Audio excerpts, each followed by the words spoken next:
It's good to see everybody. I will really be glad whenever we can get back face to face and do some things face to face.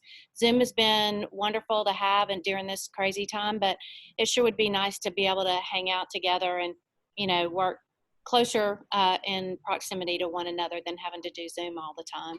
So thanks again to everybody for your time and for being willing to serve on this task force. I guess we will just hop right in. Rachel, are you ready? I know Christy is not here, but you've got Jean. Are you ready to go ahead and share your findings and your team's recommendations and thoughts?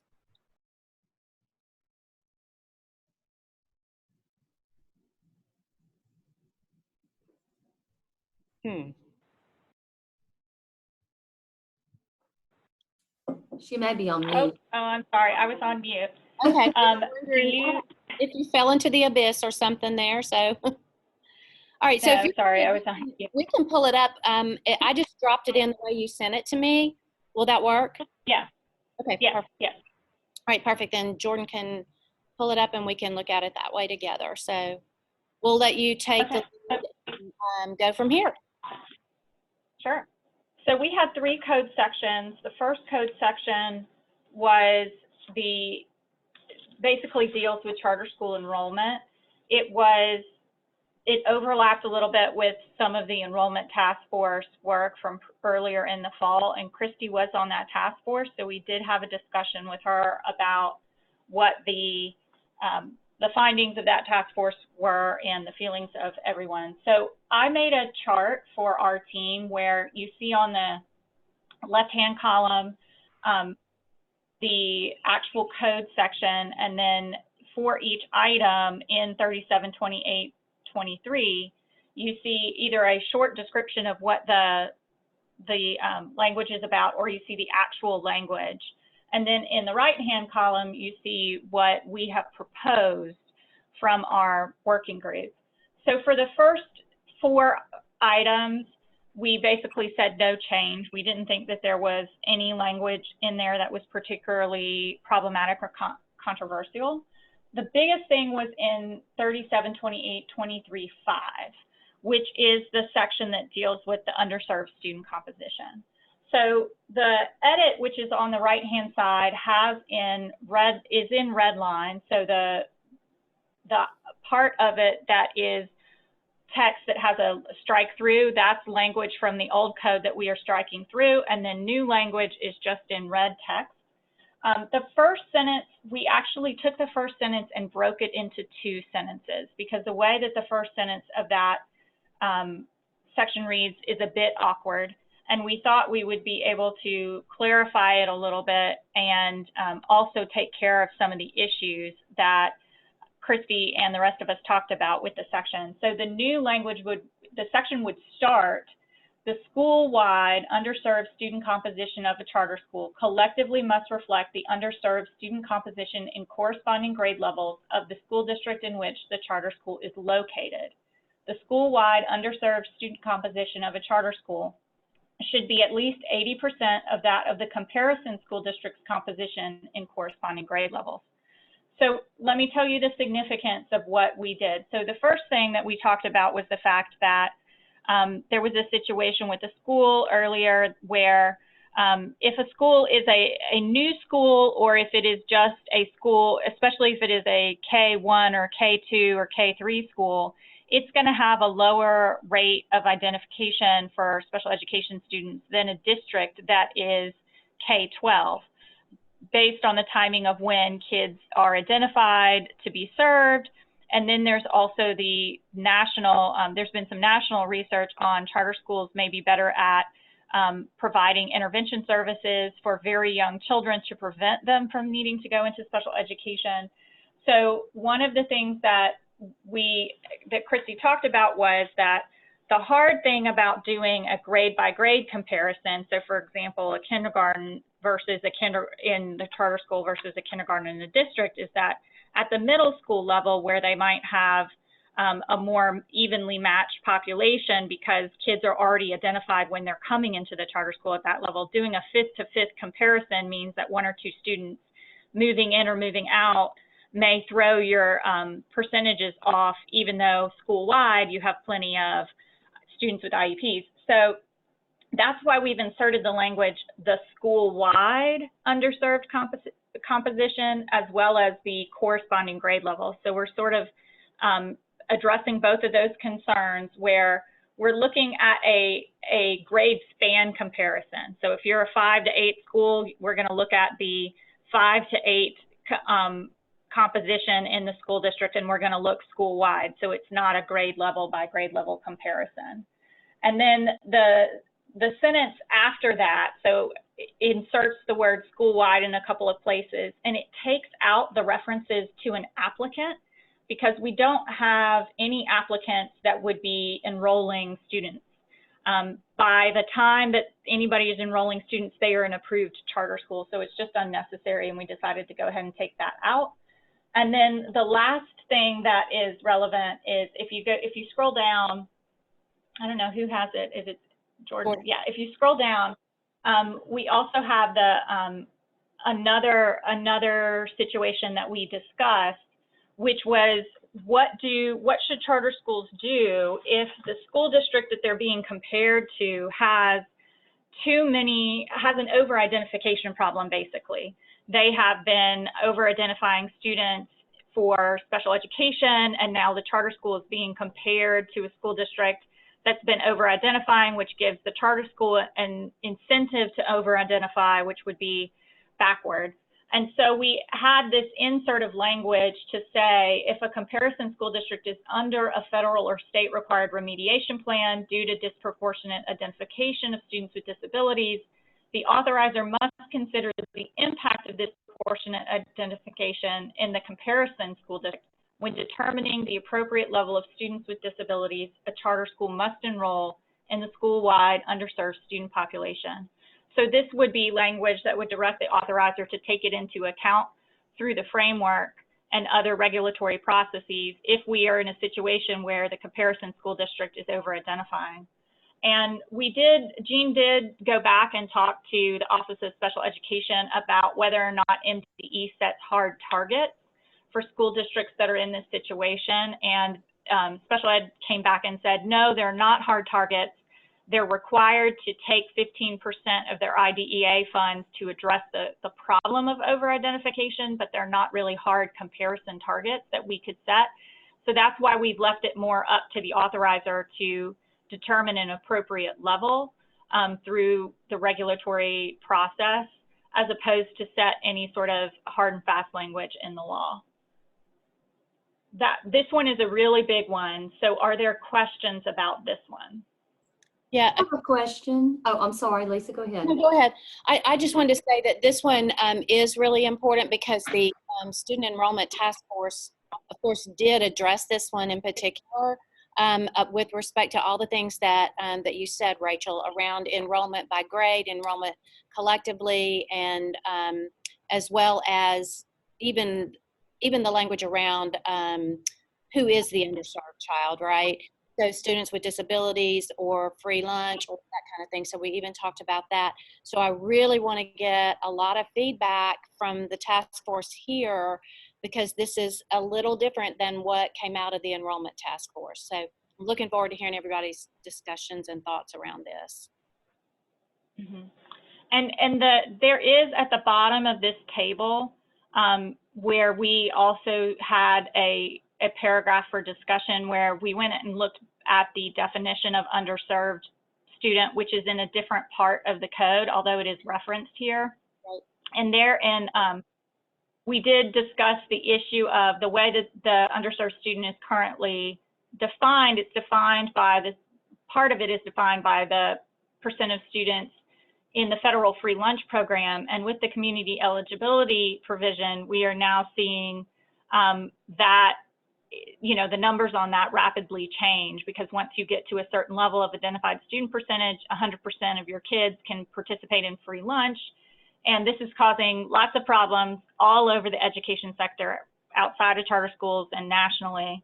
And so we also put a sentence here about whether the authorizer board should consider some other measure of poverty to be substituted but this is this was something we put up for discussion, but said we didn't really have a recommendation yet. We wanted to do more discussion and investigation before the December meeting, before we may have a recommendation about that, including how MDE may be looking at the issue to be consistent. But that is another part of that language from above.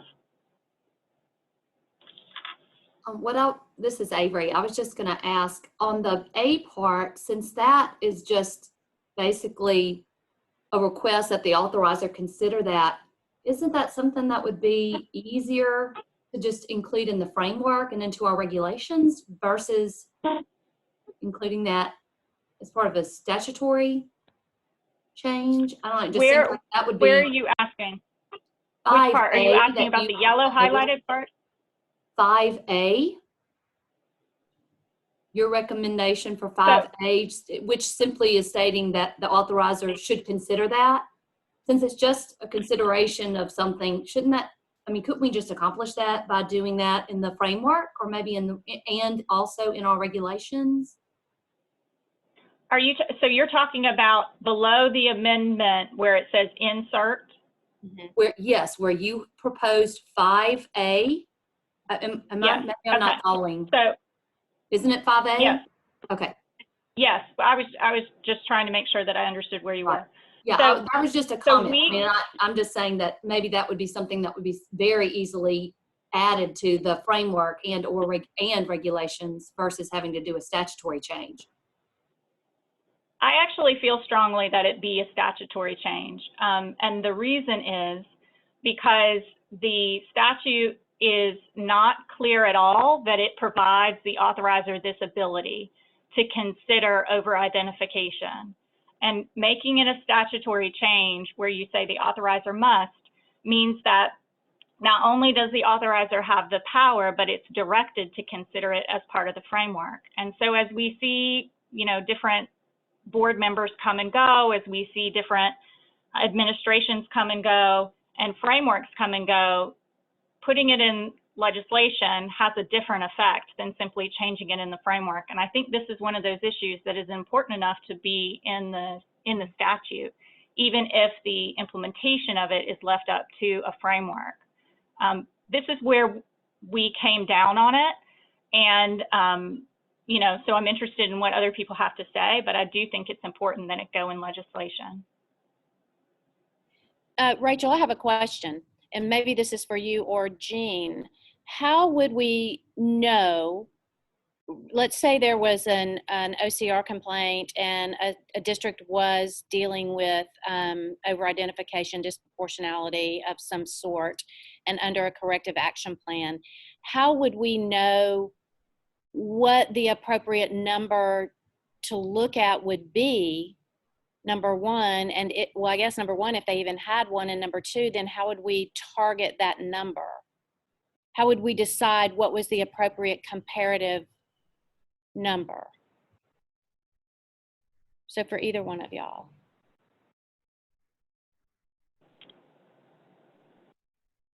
I'm not sure how it's done on the MDE side, so I'd have to check. So. Okay. Yeah, I mean, when Jean went and asked, because this was one of the things we wanted to know, because as you might recall, there was a consent decree at one point called Matty T that did have hard target, but that was closed. That was 19, and I think. And so since, sorry. No, go ahead. Since then, when MDE does the audits that they do, the special education audits, one of their tools is requiring that school districts set aside this 15%. But that would definitely be a follow-up question for us to go ask special education to learn more about that process, to maybe recommend on the framework side how that might be dealt with. But what this language does, this legislative language does, is simply direct the authorizer board to consider it, as opposed to direct them exactly how that number should be set, or that you know, that figure should be derived.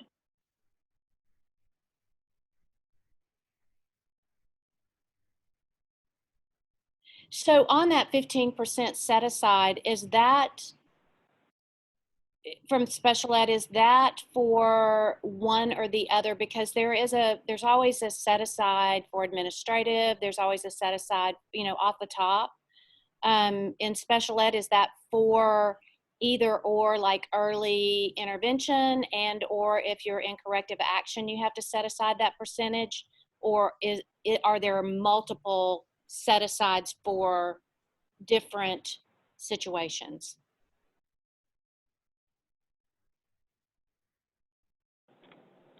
I can read you how Robin Lamonis explained it to me. Okay. But when I asked her if we give them districts hard targets to limit their IEPs if they've been identified for over-identifying, she said we don't limit their identification or the number of IEPs if school districts have been identified for over-identifying students with disabilities in certain eligibility categories. They are required to set aside 50% of their IDEA allocations for intervention services to reduce the over-identification. I don't know if that answers your question. Yeah, I think so, because it is that intervention money that I'm talking about off the top, 15% intervention then, and they have to address over-identification with that particular, those dollars that come from IDEA. So yes, that answers that question. So it's not multiple issues. I guess my other question would be then, how on earth would we figure out, let's say Clarksdale is over identifying and the number is whatever that number is, disproportionality, if it's by learning disability, or if did it say by their ruling? It did, didn't it? What did it say that again, Jean? If it's not total number, is it? By category, isn't it? In certain eligibility categories. Mm-hmm. So that would mean, like, let's say if you over-identified emotionally disturbed, or you over-identified hearing impaired, or you over-identified speech and language, or it's not collective of the entire special ed population, because you're looking at individual categories. So I guess my question then would be, how would we work that into our framework to look at, like, this came about because of D'Archie in particular, and he didn't have any children identified at kindergarten, obviously. And so that was a challenge for everybody to figure out, how do you do this fairly?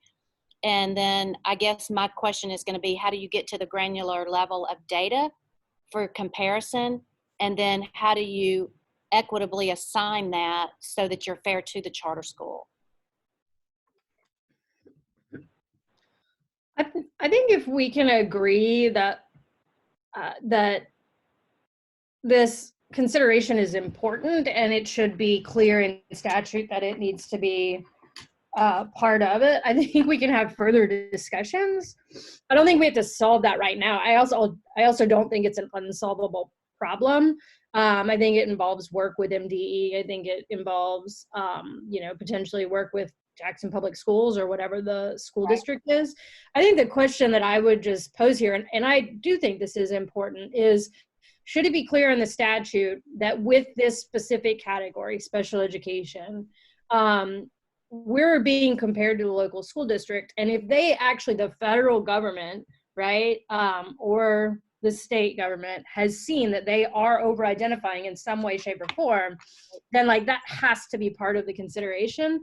I would strongly advocate for that. And then I would also advocate that if we know this is coming down the pike, if we're planning on supporting this amendment, then we can start preemptively working on how do we actually implement it? What are the structures and processes we need to be able to implement it? I don't think that the difficulty should prevent us from moving forward with this. I agree with that. I'm just thinking I guess I was just thinking out loud, how would we do this? Yeah. And I don't think it's easy, but I do think, I would love to just jump in and start thinking about it and pre-planning if everybody can agree that this is important. I think this is really important.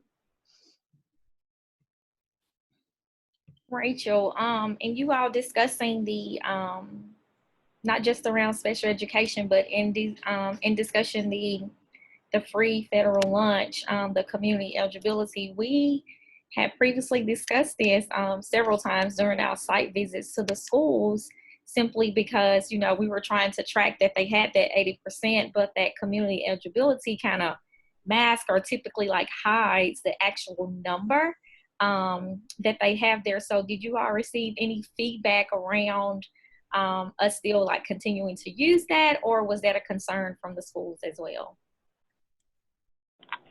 Yeah, so it is an issue and a concern. I mean, right now charter schools are only in 3 places, but, you know, JPS participates, and you've got Clarksdale that participates. And for, you know, even if a charter school ends up in another school district that we don't have right now, the chances that it will be a school district that participates in CEP are pretty high, just based on the types of school districts that charter schools go into. And this is one of those things that is much bigger, a national problem, but it's certainly an issue for charter schools when, you know, maybe your quote unquote, if you were still taking school lunch forms, maybe it would only be 75% of the district. But, you know, if you haven't taken school lunch forms for 100% of kids within the last 4 years, and now it's 100%, then we're going to be comparing against 100%. So yeah, I think, but one of the things that is sort of still outstanding in my mind is what's the best way to solve this issue. And if we're going to change it in the statute, we probably need to have a recommendation about how to change it. And we didn't have enough time to really investigate this particular thing to come up with the issue.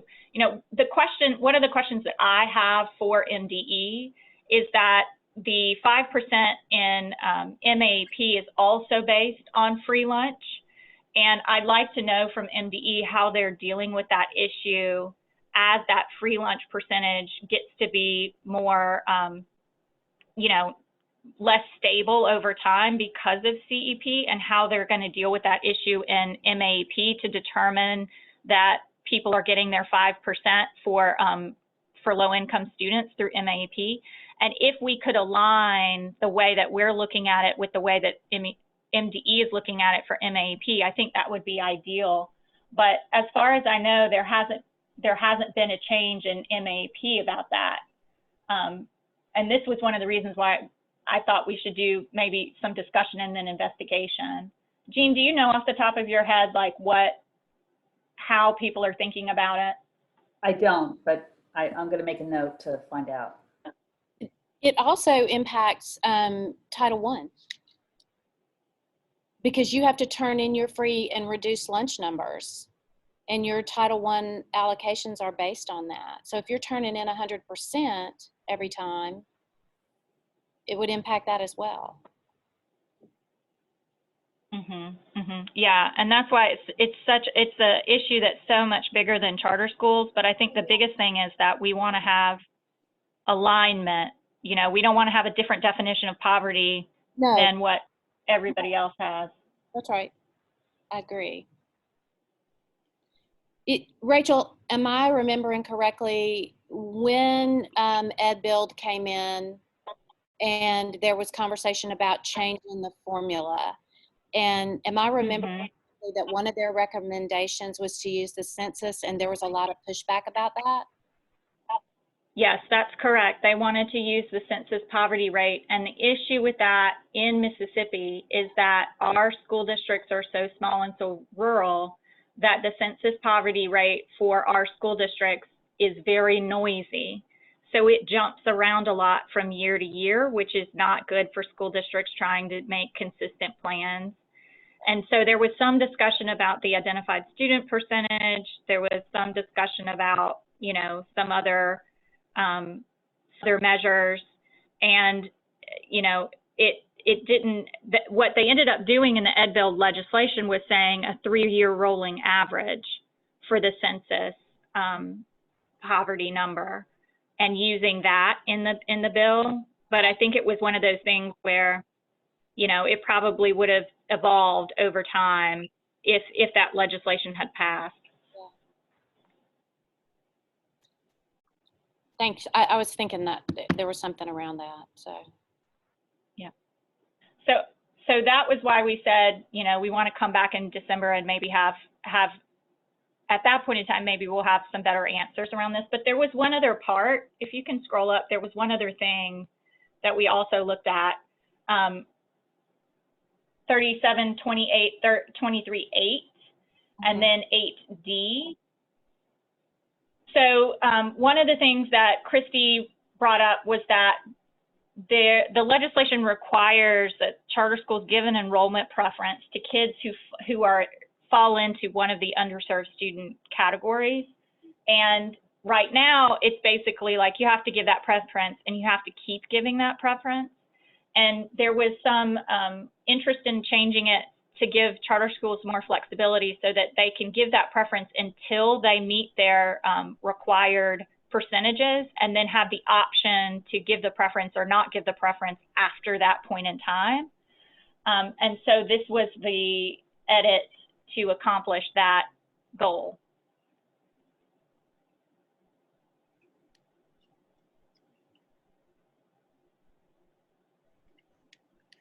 So are they suggesting, say, their first year of operation, they meet that 80% threshold for both preferences, and then after that, they do not have to?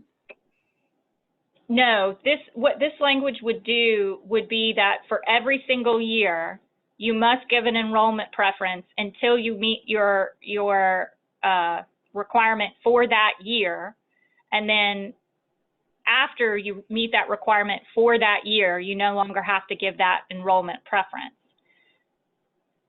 I think maybe some language needs to be inserted then to make that clear, because that is not how that read to me. It seemed like once you met it, you never had to meet it again. So maybe inserting some language to make it clear that that was an annual thing, a number that you looked at, and once you met it annually, or something to that effect, maybe, just to make that a little more clear. Yeah, because the way it reads, I agree. It's just like until they meet it and then they're done. Okay, we will come back with an additional tweak to that part. Yeah. Does anybody else? Elise, you're quiet. Do you have any comments? Yeah, I mean, I'm just kind of thinking about the first changes that were proposed, but this one, I'm not sure. Yeah, as I read it, I'm not sure that it makes sense to me. So I know you're going to make the annual tweak, but still, can you just clarify again? And you probably said this and I just didn't catch it, but so the idea here is that they meet the preference, or they meet the 80%, but then after that, what's the goal with the may language? Yeah, so right now they are required to give a preference to underserved students at all times. So if they, as they enroll, then students who are identified either as low income or identified as a student with disability, they get a preference to enroll in the charter school above and beyond any other student. Right. And there was some desire among the charter schools to make it so that they give that preference. The purpose of this language is to make sure that they fill their underserved student composition.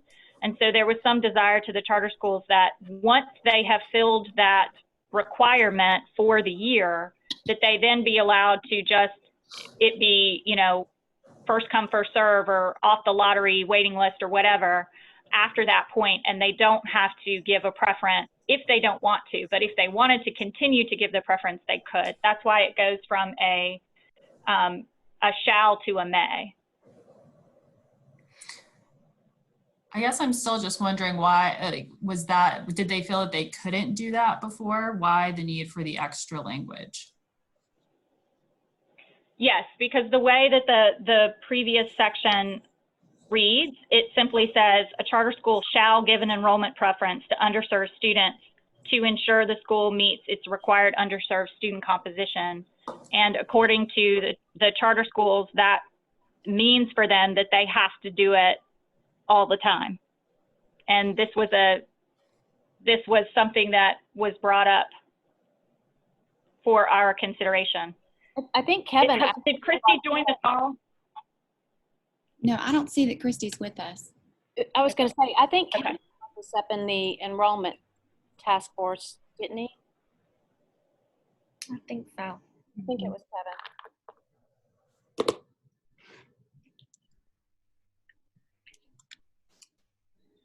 Yeah, because Christy was the one who brought it up in our committee.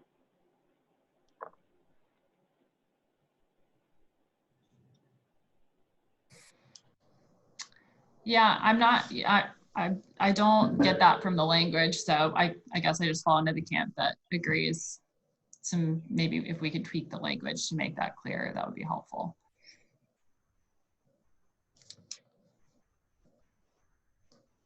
I think the other thing that might need some clarity is in the definition of underserved in relation to the performance framework, right? So when we are looking at, right now, we're looking at two tables based in the contract, and we're looking at what they say their contractual number would be in terms of free lunch students, that percentage. And then we're looking at the special needs population, right? So to me, I'm not sure that the definitions are clear here, and maybe there needs to be clarity around that as well. Because when you say underserved, you're really talking about 3 different groups, right?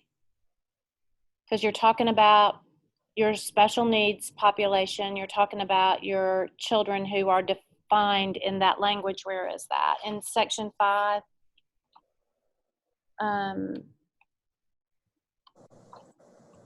Let me look back.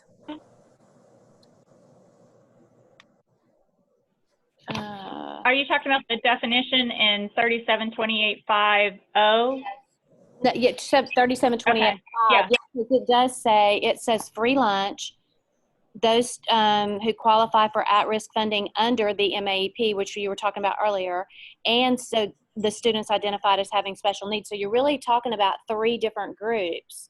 And what I'm saying is that in the contract, and on the framework, all we're really looking at is the free lunch children, and we're looking at the special needs population, the percentages. What are you saying the third one is? It says underserved, under O in 3728.5, it says underserved means, and then it gives these 3 things. Students participating in free lunch who qualify for at-risk funding, and then the under the MAEP, and then students identified as special needs. And so maybe it's just free lunch and or qualify for the at-risk funding. Because by definition, under free lunch, you automatically qualify for that additional 5% under MAEP. Yeah, Yes. I think just one thing, it's because it's modifying. So students participating in the free lunch program who qualify as at risk for at-risk funding under the MAEP. So I think that's just one category. And then the second category is students who are identified as having special Yeah, needs. I agree. That does appear to just be 2 as opposed to 3. Yep.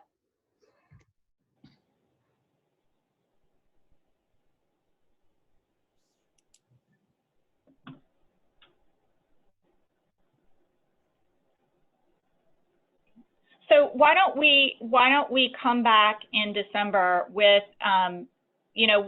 we'll come back with a slight tweak to 3728.23.8D, and our team will come back with a tweak to 3728.50 around the federal free lunch who qualify for at-risk student language. And Lisa, were you saying that there was any other issue with it aside from the 2 categories, or? Oh, on definitions, no. I guess, let me look at it again, Rachel. A charter school shall give an enrollment preference to underserved children as defined in 3720. Other than what we talked about, it would need to be more clear about annually, because, I mean, the authorizer has to have a way to measure that, whether or not the schools are meeting that the intent of the law and whether they're meeting that standard, whatever that number is for them individually. So I'm not even, I guess I'm not sure why it needs to be amended.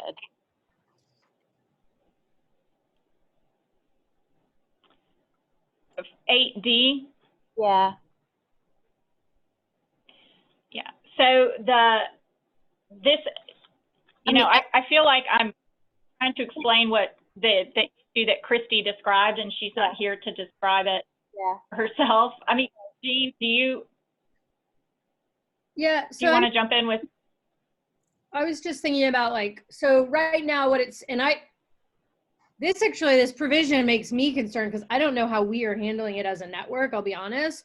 But let's say you're a school and you have 100 seats, and because you're in a CEP district, that means you have to have 80 of those seats go to students who are free or reduced lunch. So my thought is that the only, like if you're doing a lottery, you have 300 people, then right now what the statute appears to read is that you do one lottery, but that lottery only includes, or basically that lottery only includes free and reduced lunch students. And if you have 300 and over 100 of those are free and reduced lunch, because they get the preference, then they would all, or students with disability, but I'm trying to make it easy, they would be the only students who could possibly enroll in your school. You wouldn't be able to have any non-disadvantaged students in your lottery because you have more of those students than seats available, and you have to give them the preference. Versus if the change is in place, you would do a lottery with only that disadvantaged group of students for the first 80 seats. And then for the last 20 seats, you would do a lottery with all applicants that haven't already gotten a seat, which would then open up those last 2 seats to the, or 20 seats, to the possibility of a student who isn't categorized as one of those disadvantaged students could potentially earn a seat through your lottery. But right now, they would not have any chance if that was the kind of circumstance. So I think what we're trying to do is open it up to a broader group of students at an earlier point in the lottery.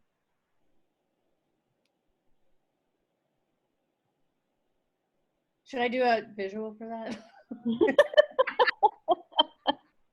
Oh, your cute little picture is enough. Oh, is my picture still up? I'm sorry. Mm-hmm. There you go.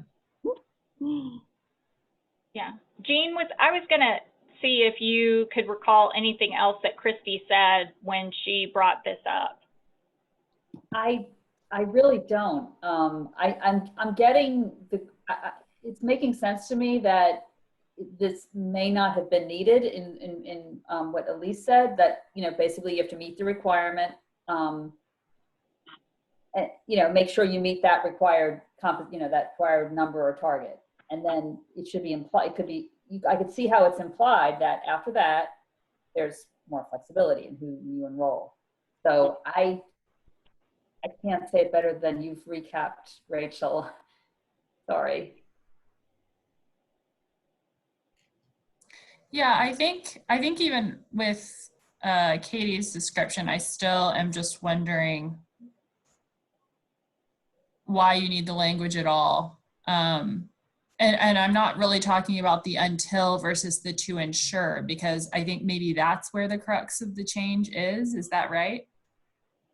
The idea being that, Yes. Like you don't want them to constantly be having throughout the year. Is that the throughout the year and making sure that they're at this 80%, but they can one time each year get to the 80%, and then they don't have to worry again until the next lottery when they sort of review the enrollment and come back to it again. But beyond that, if they wanted to over enroll underserved students, they could feel free to do that, or they could not beyond the 80%. Is that right? Right. So yeah, Yeah. The most important change is the until, replacing the words to ensure. But the second sentence, which says may, is just for further clarification that that is possible.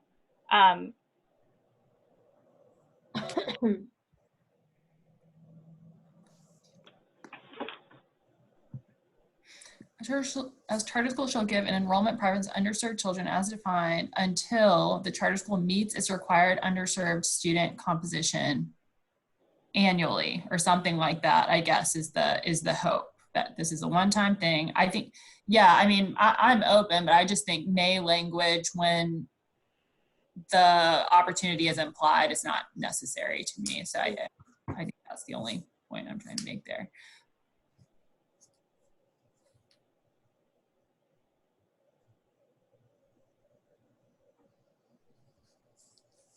Could you say a charter school shall give an annual enrollment preference to underserved children as defined in section blah, blah, blah, until the charter school meets its required underserved student composition?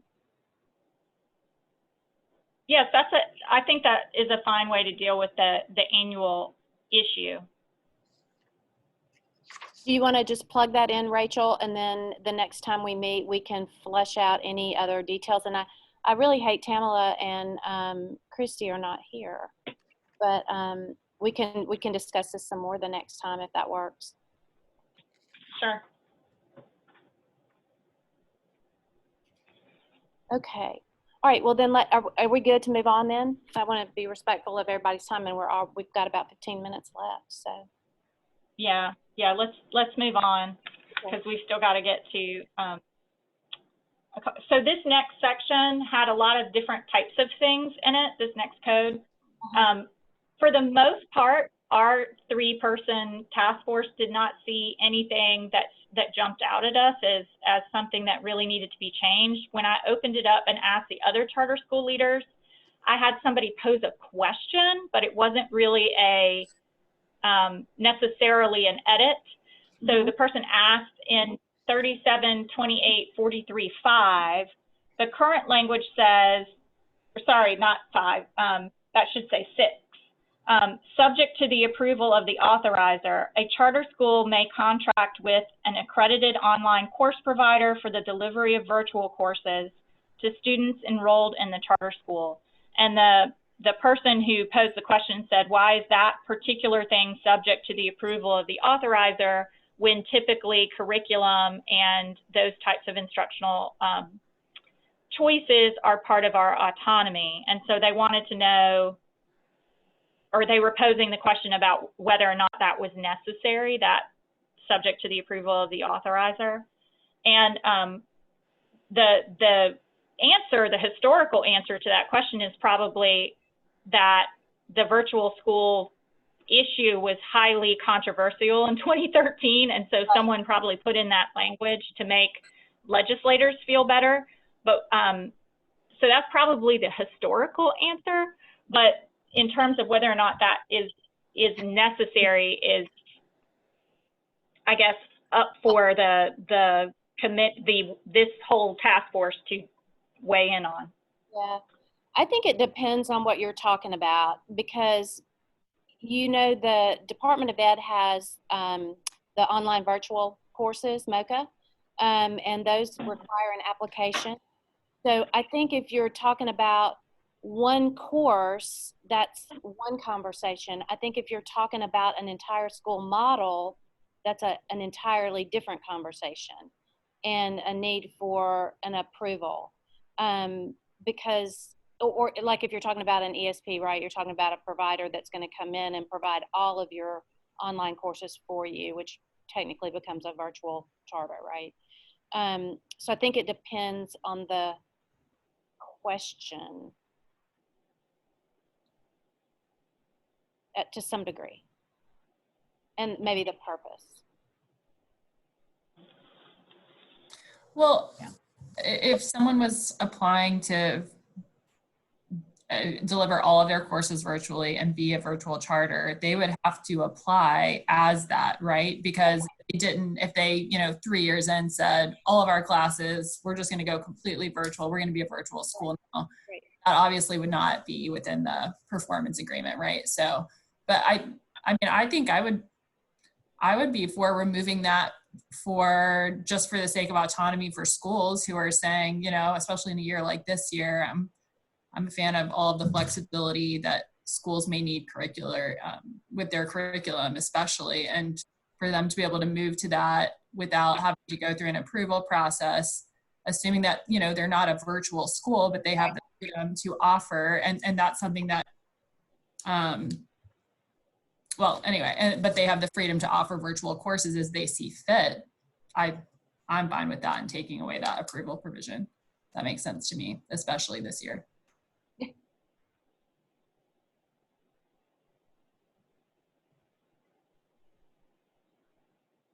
Katie, I'm curious if you want to weigh in on this, because you're the only provider that's the only charter right now that's on the call. Yeah, I mean, I do think I think what's difficult about this is that there's no clarity again on what are the standards for approval, what needs to be submitted, what would be a circumstance where it would be denied. If it's more of just notice and notification, then I think that makes sense. If it's not, and that language is going to stay in there, then I think it's just going to be really important to create standards for and a process for submitting for that approval, so that schools know what to expect and know what's being asked of them. If that's something that we don't think we need to do, then then I feel like we probably need to go ahead and remove that language. Just because if we don't feel like we need an application process or need kind of clear standards, then that seems to me that we don't actually need to approve that certain decision. Sorry.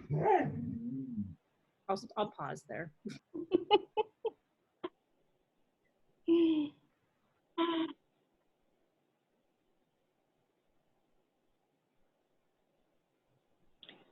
Oh, sorry. Is this?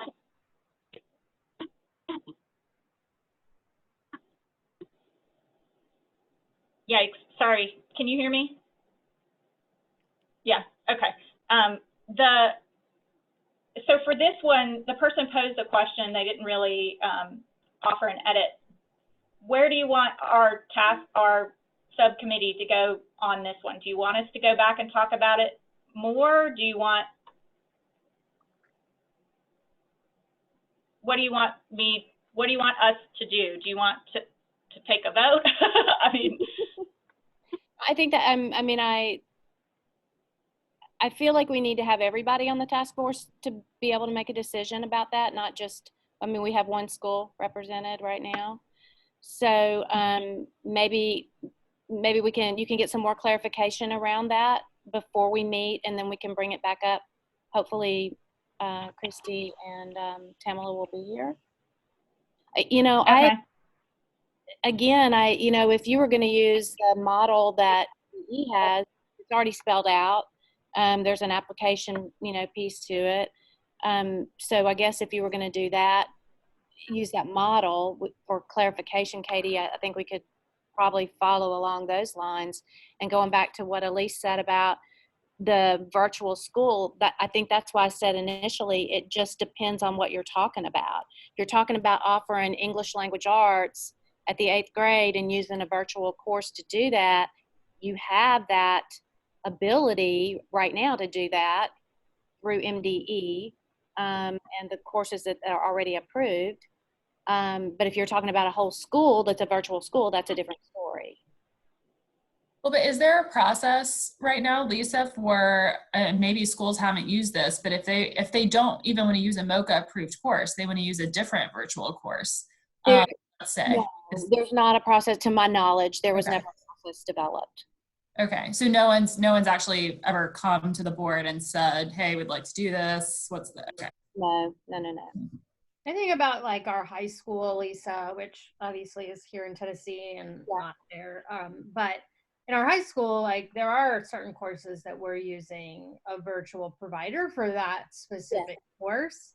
And so, you know, again, like what I would say is I think it's important to know what the intent of the board would be in doing that approval. If it is to ensure that nobody is turning into a virtual school, I think there's a different solution. So I don't know, I guess my proposal would be that we either remove it or we agree to creating kind of a process and more clarity on the intent of that and what that application process is and what the standards are for approval and denial.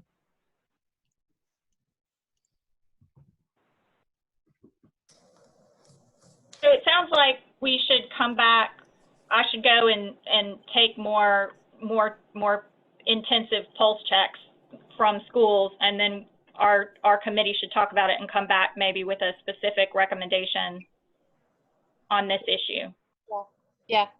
And this is kind of off that subject, but all about the legislative issue here, because virtual charters were such a, I guess a really had a really negative connotation early on. And with the pandemic, people I think are shifting a little bit in their thinking about what that means and what that looks like. So for question to Elise and to Rachel, what kind of, talking about the pulse, what kind of feelings are you getting around that from your legislative friends, and in any sense of what that temperature feels like at the Capitol right now? I mean, at least from our side of things and the people that we're interacting with, I think there will be action on a virtual school this year. I don't know what that is going to look like quite yet, but I think, you know, with the year that we've been through and schools having to deliver their programs suddenly online when they're not set up for that, the idea of a provider that is set up to provide a fully virtual education is pretty attractive to people for good, you know. Are we talking about like a platform like Edmentum or Edgenuity or something like that? Somebody that can come in and provide just individual courses or a whole? Yeah, I think all of it's on the table. I'm more talking about a provider who's actually providing a full-time academic program. So like in Florida, they have a virtual school that serves the state and a virtual school that works outside of the state as well, and is an option for students to go to part-time or full-time in diploma granting. So, okay. Yeah. Rachel, what about you? What are you hearing, feeling, seeing? I mean, I think that one of the things that happened in 2013 was that charter schools themselves were so new and controversial that every single thing got to be very huge.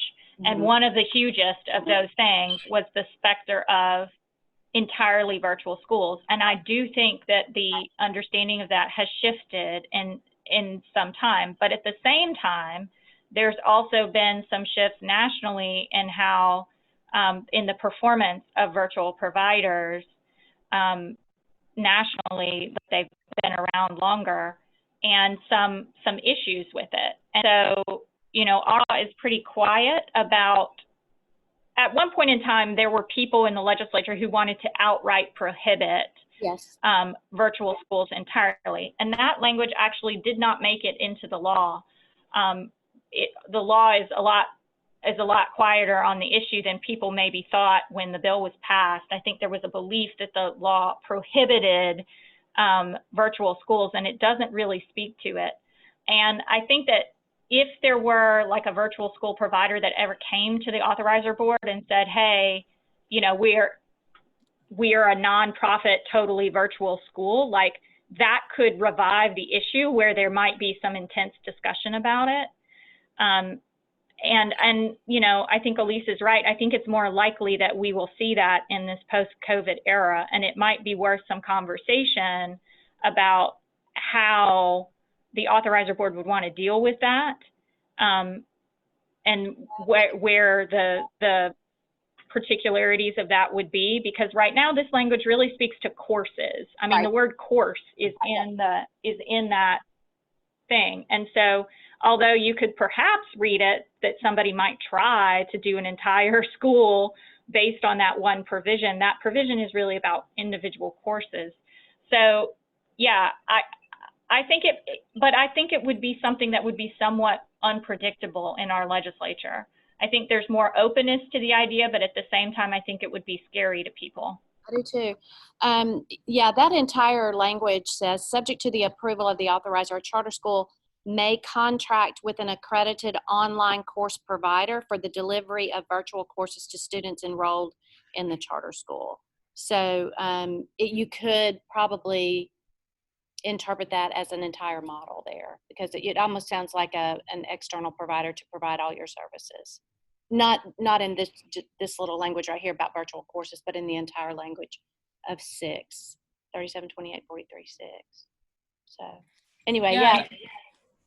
I was just going to say that's a helpful history, actually, Rachel, because when I first got to the state, I heard, no virtual charter ever. But in looking at the actual language, I kept thinking, I don't know where that's coming from, because it does seem like there is an opening there for a virtual school to legitimately apply for a charter. What the board would do based on the quality of it, I don't know. But I also just would say too, I'm working with talking to a number of superintendents and district schools who have experienced the MOCA process, and there is more angst this year about anything virtual, because people are just sort of feeling constrained, because before there has been this idea that virtual, we shouldn't do it, and this year all of that has sort of been, we've had to throw it out a little bit and restart for those that had an aversion to virtual. So at this point, I think too, I would just caution, the traditional public schools are already feeling constrained by a lengthy process to get virtual courses approved. And I think charter schools, again, this is one of those areas where this may be an opportunity for charter schools to be different from traditional public schools, to not have the same constraints placed on them as traditional public schools are dealing with right now. So.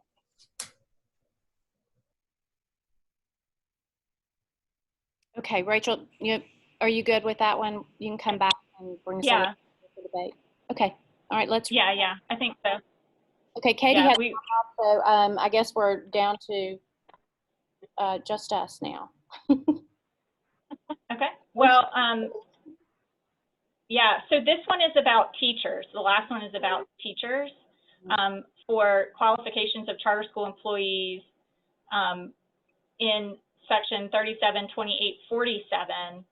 So this section actually has, so in 1A, so we looked at all of them, but the one that really stood out was 1A.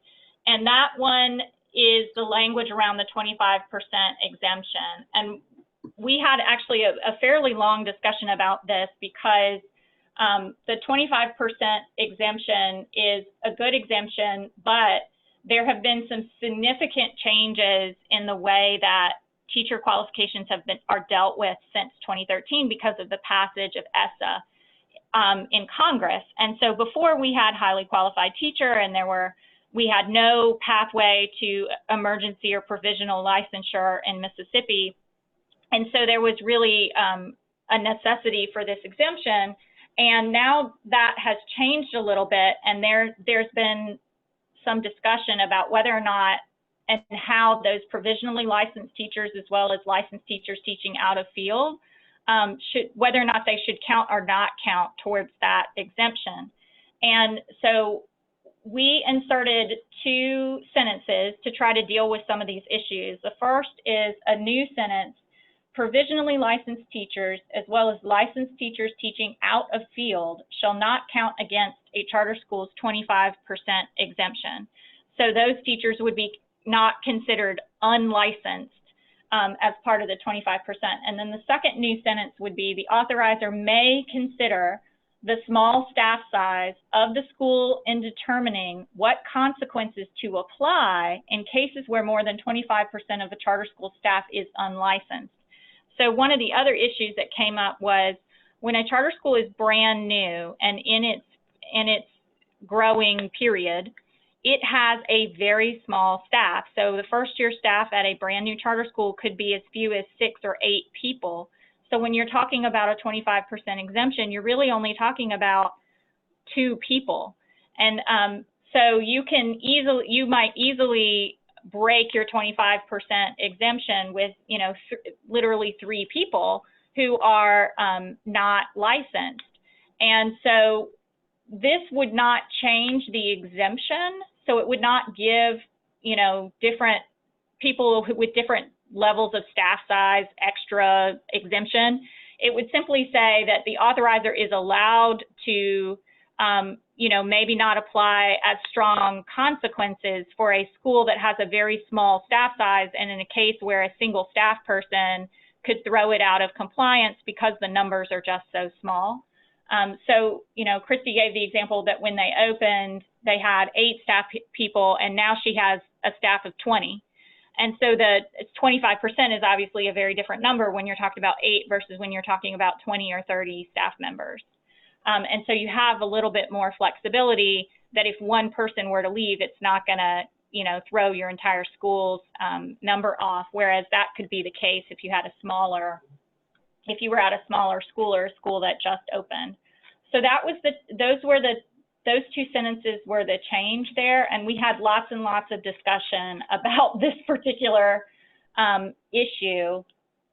And Jean, do you want to add anything else from that discussion that that came up when we were talking to Christy about this?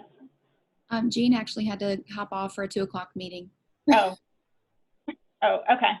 Well, so this was the language that our team agreed to, were these 2 additional sentences. And then we didn't have any, for the rest of the code here, we didn't have any changes. And then I put at the very bottom of this document, you'll see a sort of a reminder to beware of any changes in any section that would trigger a fee code section being pulled forward, because we actually, in 2012, the reason the charter school bill did not pass in 2012 was because of the background check code section being in the bill, pushing it to a 3/5 vote in the House, and we had a majority but not 3/5 in 2012. And so that's actually why the charter bill died in 2012. And so that was just, we didn't have any code sections that we were suggesting changes to that would trigger a 3/5 vote. But we thought that maybe somebody had a background check.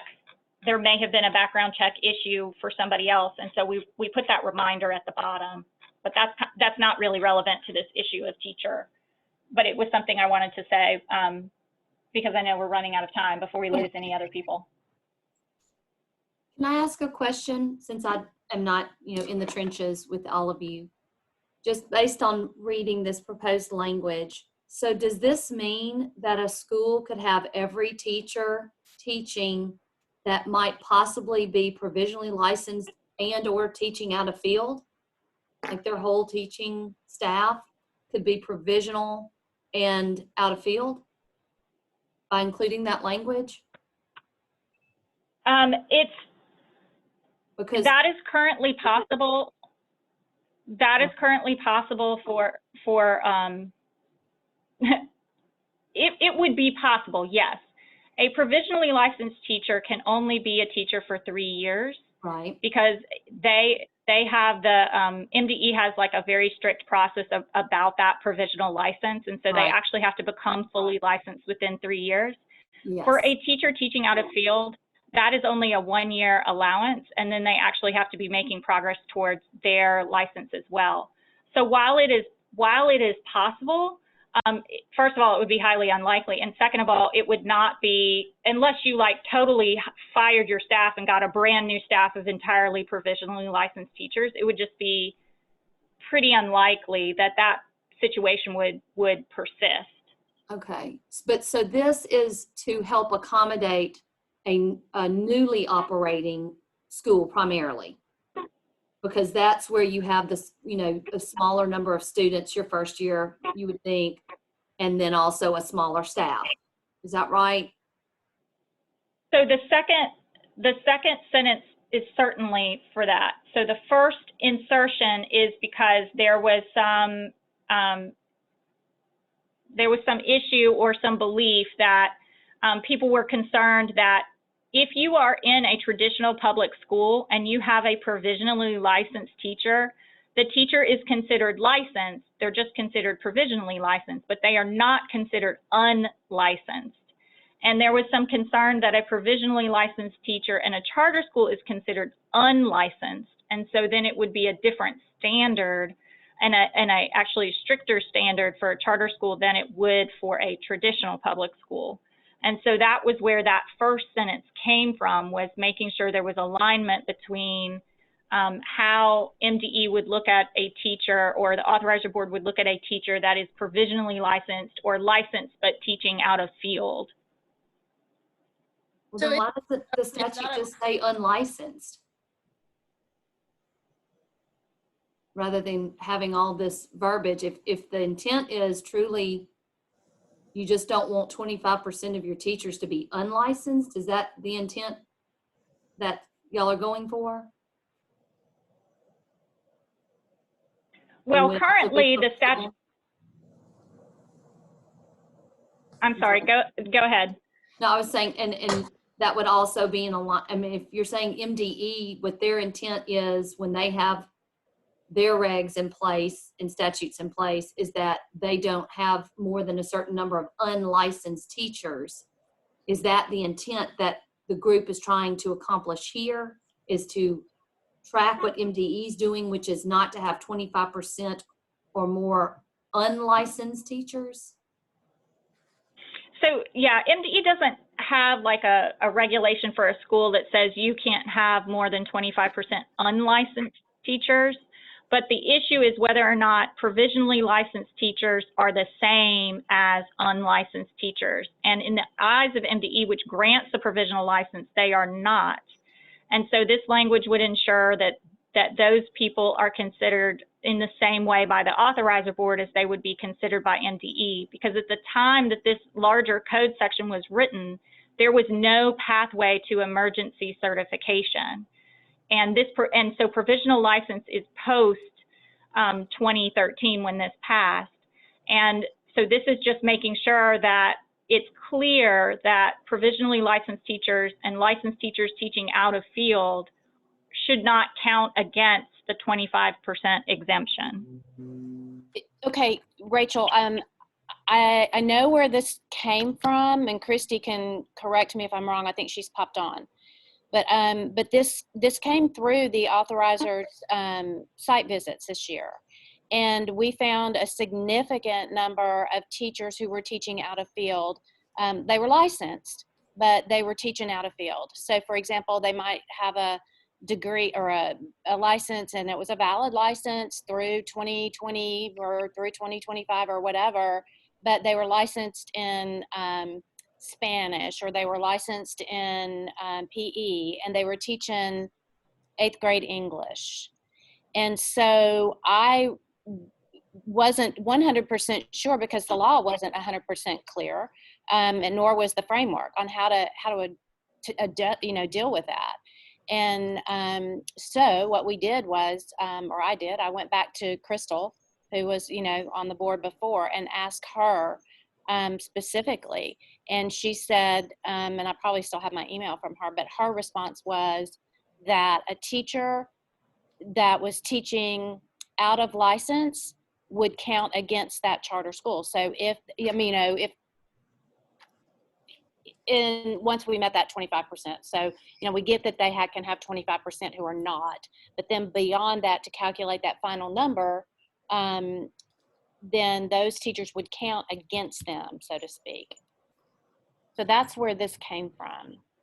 But has the provisional license ever, I can't see a scenario in which a provisional license could be perceived of as counting against the 25%, because it follows state licensure requirements. Is that, has it ever been interpreted in that way? I don't think we ever used the word provisional when we were talking about license. And Vanda can help me recall that, because she was on the site visits with me when we did that. So Vanda, do you recall any conversation about provisional licenses? No, I do not. We basically just get copies of all the teachers' license from the schools, and we match that with the roster and the subject areas in which they're currently teaching and the grade level. That language, it never came up during the site visit. So we just basically match what the license state versus the subject area and the grade level that they're currently teaching at the school. And then did the calculation from there. Yes. Yeah.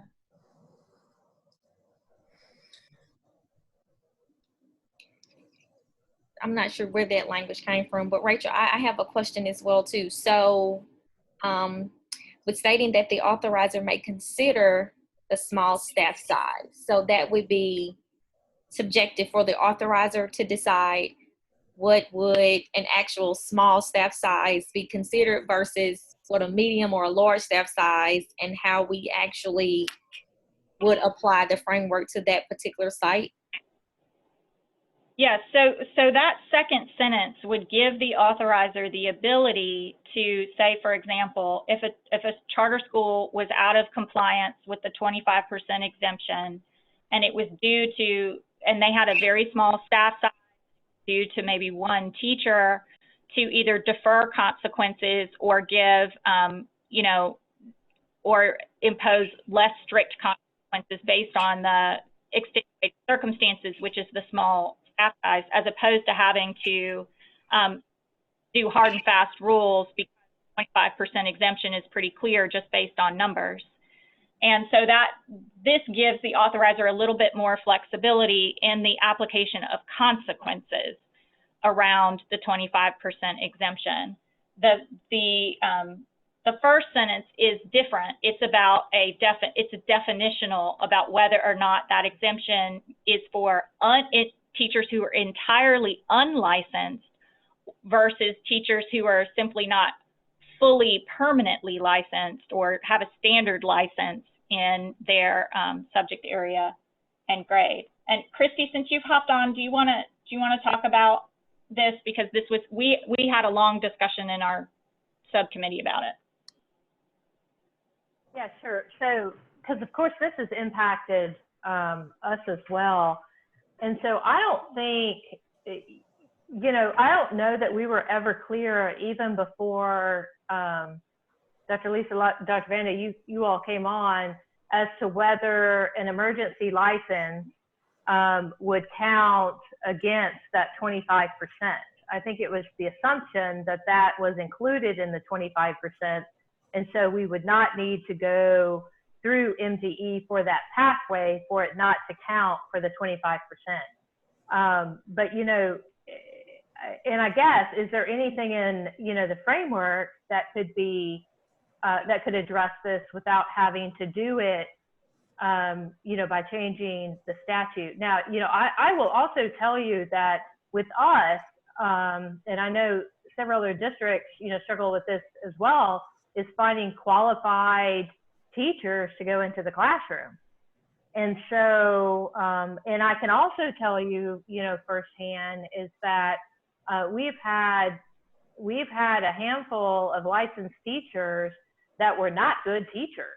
Oh, and sure. then we've had a handful of teachers that were great teachers and made amazing effort, but they counted against us, you know, in the 25%.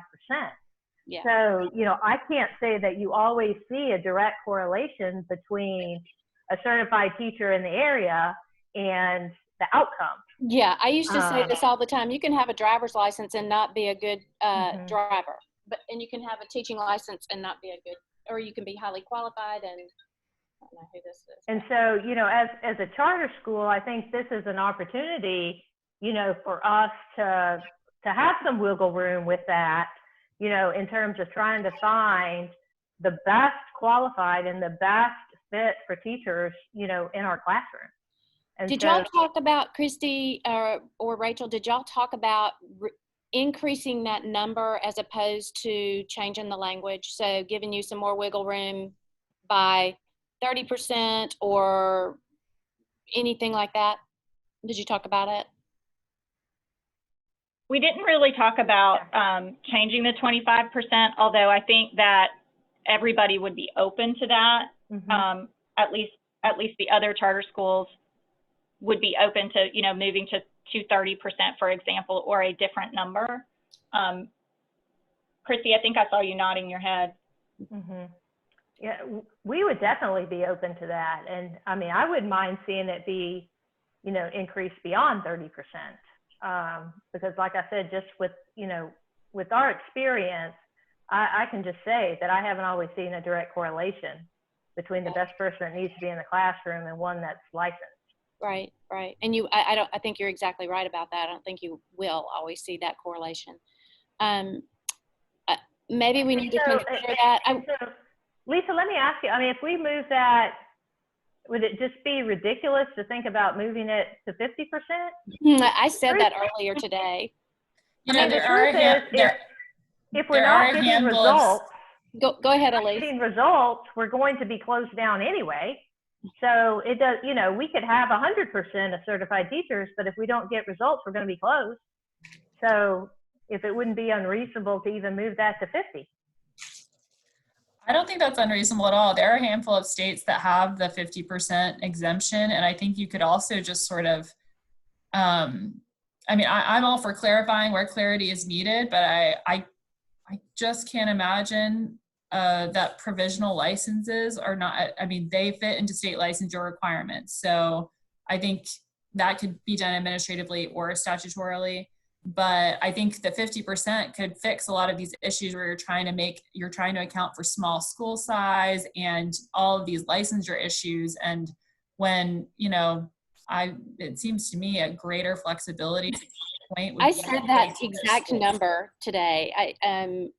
Avery, are you still here? I am. Yeah. Yep. Yeah, I think Avery and I had a conversation earlier today, just briefly about some of these, and I think I said, you know, you could even go up to 50%, maybe. And so, no, I don't think that that's technically unreasonable. I will tell you one of the pieces that gives me some little cause for concern here, just from an authorizer's perspective, and that is that what Vanda pointed out, and that's considering the small staff. When it's not, it almost puts us in a difficult position, like defining, you know, what is that? If you're comparing a brand new school like Ambition to, say, LaFleur Legacy, who's a brand new school, then how do you fairly apply whatever that, like, what if, you know what I'm saying? So how do you apply that metric so that you're fair? How do you define small school? You know what I mean? So, but if you went to a percentage, it would be more equitable, I think. Open. I'm open to. Yeah, we would definitely be in favor of the 50. You know, the other thing I want to mention, particularly around middle school, is the licenses get a little tricky because sometimes you have a K6. I mean, there's all different types of licenses. Yeah, 4 through 8, yeah. And when you're trying to match, and, you know, quite frankly, it's not unreasonable for us to have 7th and 8th graders who are on a 1st and 2nd grade reading.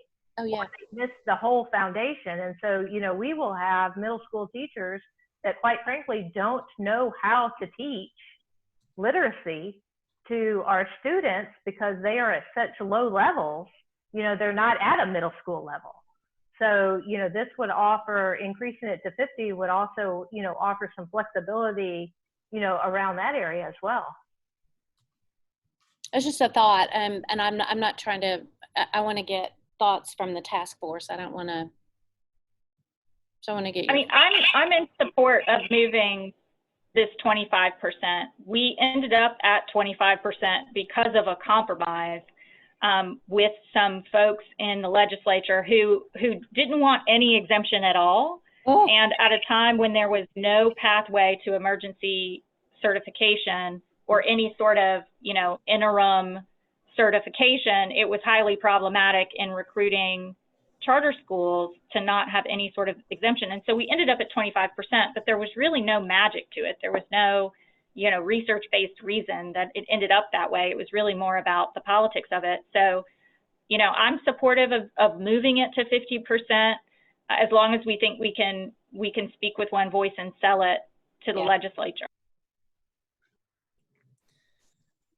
I mean, there's been a good bit of movement. Well, maybe not a good bit, but some movement on loosening teacher licensure requirements by the legislature in recent years. So I hopefully it's a more fertile ground for change than it was earlier. I also don't know, and Christy, you may be able to clarify this. I'm forgetting some of this, but with the three-year provisional license, MDE has recently rolled back some of the flexibility that was there. I don't know, does that affect y'all at all? Where before people could take 3 years to pursue standard licensure under the provisional license, and now they can't. Has that affected y'all?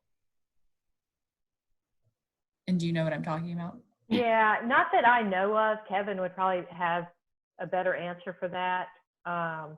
But not that I know of, because the teachers that we have now that are not licensed are going through TFA. Okay. And then there's also the question of, I think too, subject matter expertise. I mean, as wherever you can provide flexibility, or wherever this could provide more flexibility, I'm certainly for that. And I think the 50% could solve some issues. I also wonder if a provision related to, subject matter expertise as defined by, and there's 18 hours of coursework in such and such area, and you're teaching in that. I'm just thinking, there are a lot of states that do things around that, so that you also wouldn't have to include that in any sort of exemption, but you could say, they abide by state licensure requirements, or have a certain level of subject matter expertise in the courses that they're teaching, which would provide a little more flexibility. And in the charter schools where I've been before, there was just a more expansive charter law that allowed for a lot more of that, which was really helpful when in the situations that you're talking about, Christy, you've got a license that doesn't necessarily make someone a good teacher, and you've got a great teacher who doesn't necessarily have a license. Yes. So. We had that conversation during our team time yesterday. Mm-hmm. And I think, I think we lose, some good educators because of that. And I know one in particular taught she was in JPS teaching Spanish.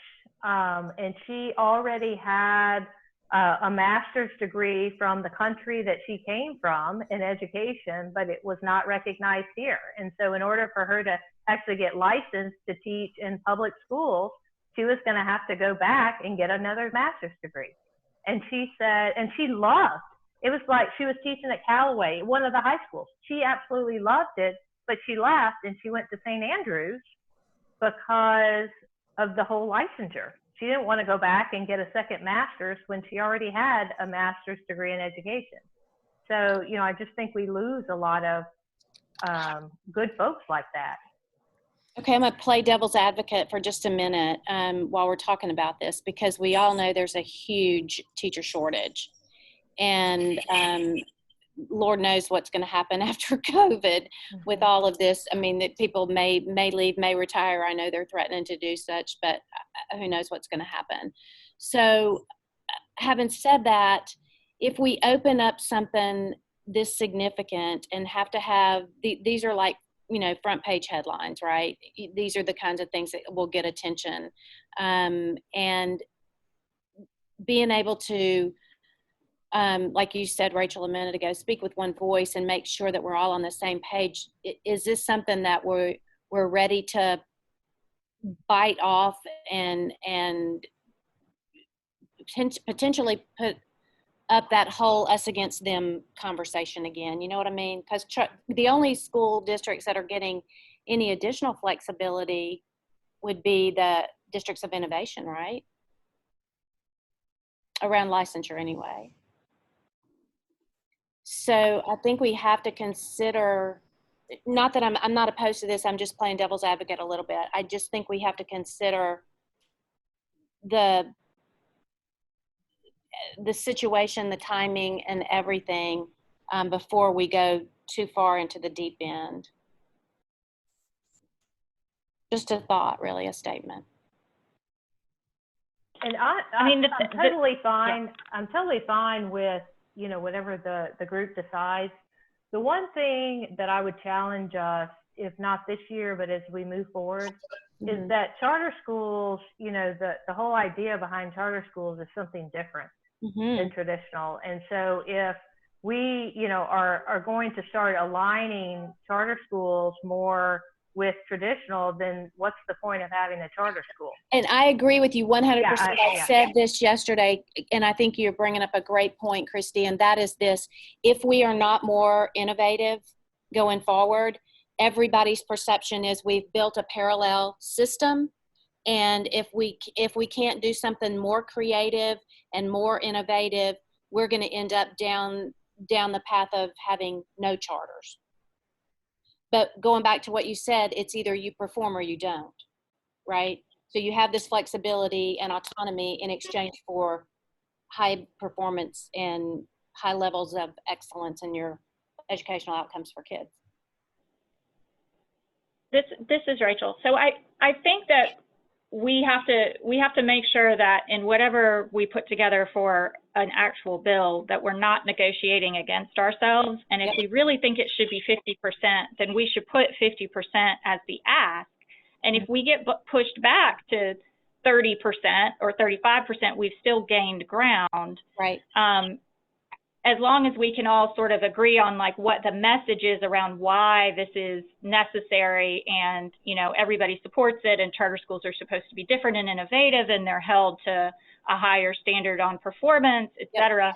Like, you know, as long as we're willing to fight for it, I don't necessarily see the, you know, yes, it will be tough, and yes, it might, if it is one of the, there's going to be so many things for the media to write about in 2021, but if this, for whatever reason, becomes the thing, as long as we can sort of agree that we know what our message is, I don't see yes, there are risks, but we could also get a big reward out of it. So I sort of think it balances for me, the risk reward. Okay.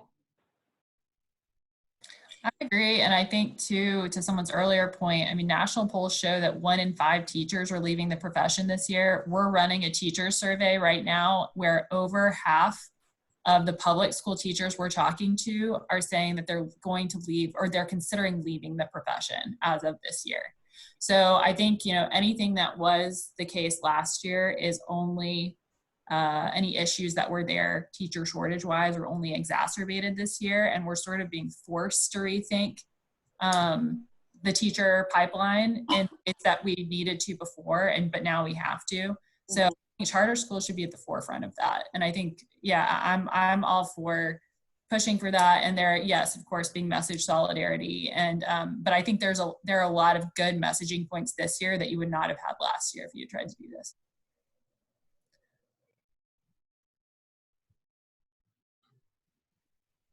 So do we want to go ahead and change this language? Or you want to bring something back a little bit different, Rachel? Or do we want to leave it like it is? Yeah, I mean, I can go back and make sure that Jean and Chris, when we bring our updated recommendations in December, that we move this to 50%, and, you know, we can have a discussion about whether or not the other things are necessary if we move to 50%. Just to make it a little bit more clean, and then bring it back in December. Yeah, if we go to 50%, I would just propose that we remove that language about considering the small staff size for us.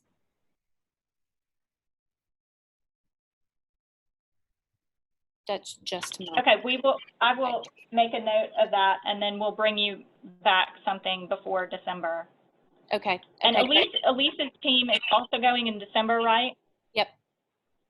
Yep. Okay. We can have a little bit longer time together if we need to. That's no problem. If you guys can make time for it, we can certainly add another hour to our time or whatever we need.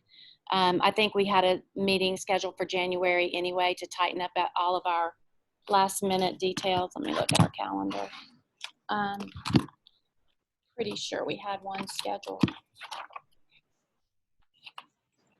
Yes, Dr. K, we have one in December and then one in January on the 12th. Yep, that's what I thought. Okay, so thank you, Jordan. All right, so thank you guys for all of your work on this and for your conversations around this really good discourse. Any other questions, comments, or thoughts before we adjourn? I was just going to ask really quickly, Lisa, is there, you may have said this last time, but are there legislators or legislative leaders who are interested in putting a bill forward? We haven't talked to anybody in particular. Okay. So we would really have to lean on the two of you, Rachel and Elise, to help us with that. We can go over an approach and we can do that together. We can do that however, but we really are going to have to lean on the two of you because we don't have the time or capacity to get out and do that kind of work in terms of lobbying and so forth. We can have the conversations that support you guys however we need to, but we will definitely lean on you, on both of you. Rachel, can we go back to that last statement on this for just real quickly about the fee schedule 3% thing? Oh yeah, the code section. Yeah, Yeah. the fee code. Yeah, section. I know you explained that a little bit, but can you, for those of us, myself included, who have not been in the weeds during, the legislative session, help us understand exactly what that is so that we know we're taking a risk anytime we open up a section. We know we are, because anybody could put in anything, right?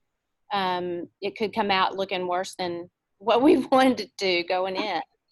So we realize there's a risk, but help me understand the detail around this.